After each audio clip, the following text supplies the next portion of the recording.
folks, welcome back to another video. My name is Shah and this is Thoroughly Enjoyed Books. Today I'm doing a tag video and I cannot actually remember the last time I ever did a tag. I probably haven't done one since 2020.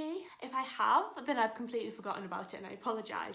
But I was recently tagged in the quarter year crisis book tag. I was recently tagged to do this by Aoife from Pretty Purple Polka Dots, and the tag was originally created by Roisin from Roisin's Reading. Basically, this is a tag quite similar to the mid-year freak out book tag and the end of year book tag. It's basically a quarter year tag to see how your reading has gone so far this year. So it's currently the middle of April. It's still like the first week of April actually. I don't know why I said the middle. And that means we are more than a quarter of the way through the year already. So that's kind of scary when you think about it like that. I just realised I wasn't logged into my Storygraph account, so I couldn't actually run these stats. So I'm just going to get straight into the questions and tell you about what I've read so far this year. Question number 1 is, how many books have you read so far this year? And I just checked this and I'm actually really happy because it's 20, which means that if I keep up this reading pace, then I will be on 80 books by the end of the year.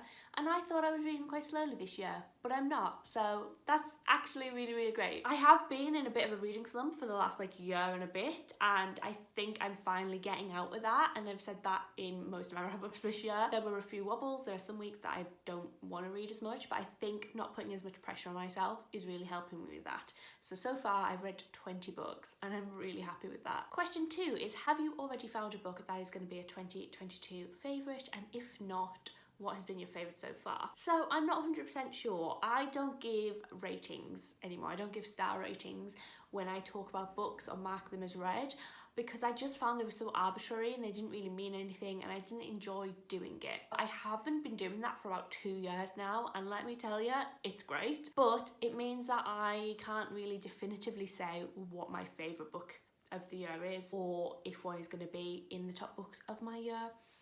Overall, Roisin did mention in hers that a lot of the time the books you read in the first part of the year don't end up in your favourites of the year because you forget about them. That's never really the case with me. I just don't think I've read anything yet that has completely blown me away. Definitely one of my favourite books that I've read so far is Almost Love by Louise O'Neill, which I just think was such a brilliant look at abusive power dynamics in relationships and the obsession you can get when you fall in love with somebody. And also All I Had in Gifts by Carolyn O'Donoghue, both of which are books I read for the Irish Readathon.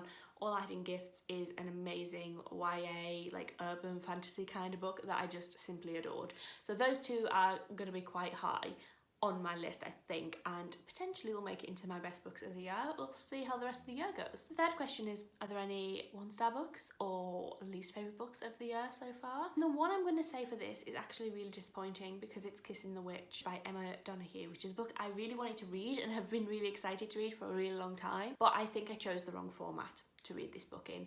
I decided to listen to the audiobook of this and it just didn't work for me.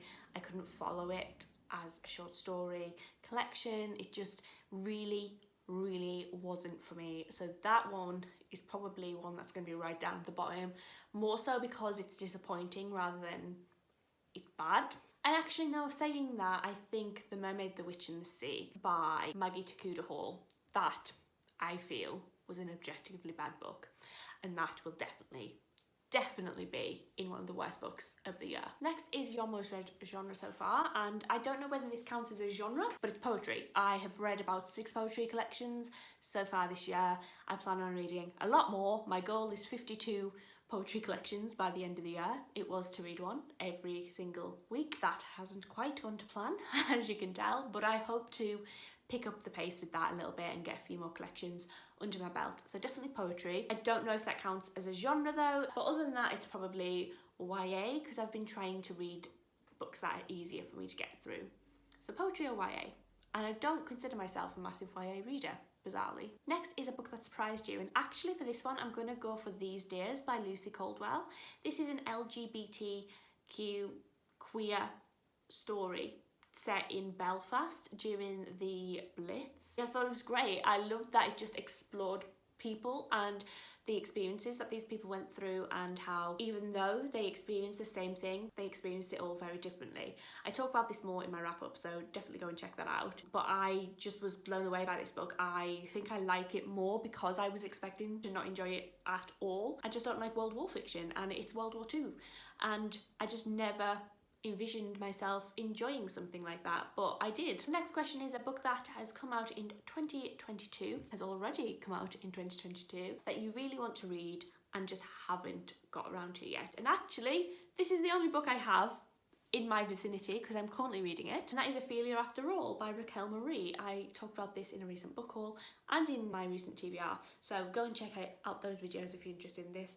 But this is a sapphic YA novel that I'm really looking forward to reading. So I haven't read it yet. It only came out in March, but I will read it really soon. Then we've got One Goal That You Made and You're Succeeding, and I didn't actually make many goals at the start of the year. I just wanted to try and get into the habit of reading again and get back to YouTube, and I think I'm succeeding in that. I might not be doing it exactly how I want to. I might not be making videos regularly enough for my liking and reading as much as I wanted to be reading, but I am reading enough and I am really happy with that. And that's only come about because I checked how many books I'd read for this year, and it's 20, and I didn't think it was that many. So yeah, I am happy. I'm really happy. And then one goal that I made that I need to focus on, and that is my poetry reading, because I said I wanted to read a poetry collection every single week, which should be fairly straightforward and nice and easy, and I just haven't been doing it.